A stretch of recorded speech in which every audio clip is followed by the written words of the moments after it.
الحمدللہ والصلاة والسلام علی رسول اللہ اما بعد۔ محترم ناظرین و سامعین، ہم سنن ابن ماجہ ابواب النکاح سماعت فرما رہے تھے۔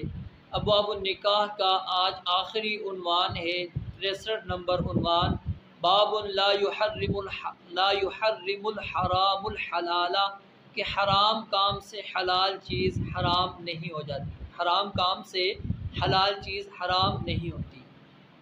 حدیث 2015 عبداللہ ابن عمر رضی اللہ تعالیٰ عنہ سے روایت ہے، نبی علیہ السلام نے فرمایا لا يحرم الحرام الحلال، کہ حرام کام حلال کو حرام نہیں کرتا۔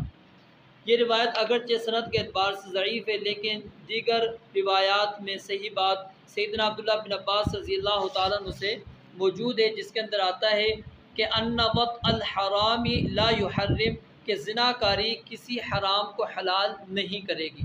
یعنی اکثر اہل علم کی رائے یہ ہے کہ اگر کوئی مرد کسی عورت سے بدکاری کا ارتکاب کرتا ہے تو اس کی وجہ سے اس عورت سے نکاح کرنا حرام نہیں ہو جائے گا، اور نہ اس ناجائز حرکت کی وجہ سے اس عورت کی ماں اس مرد پر ساس کی طرح حرام ہو جائے گی، نہ اس عورت کی بیٹی جو ستیلی بیٹی ہے کی طرح وہ اس کے اوپر حرام ہوگی۔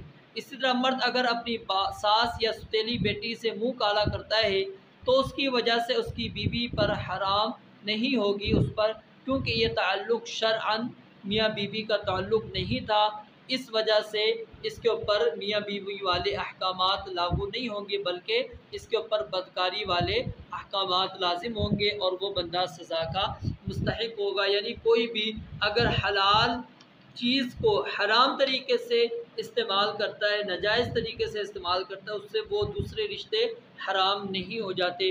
رب العالمین سے دعا ہے اللہ تعالیٰ سمجھنے اور عمل کرنے کی توفیق عطا فرمائے۔ وآخر دعوانا ان الحمدللہ رب العالمین۔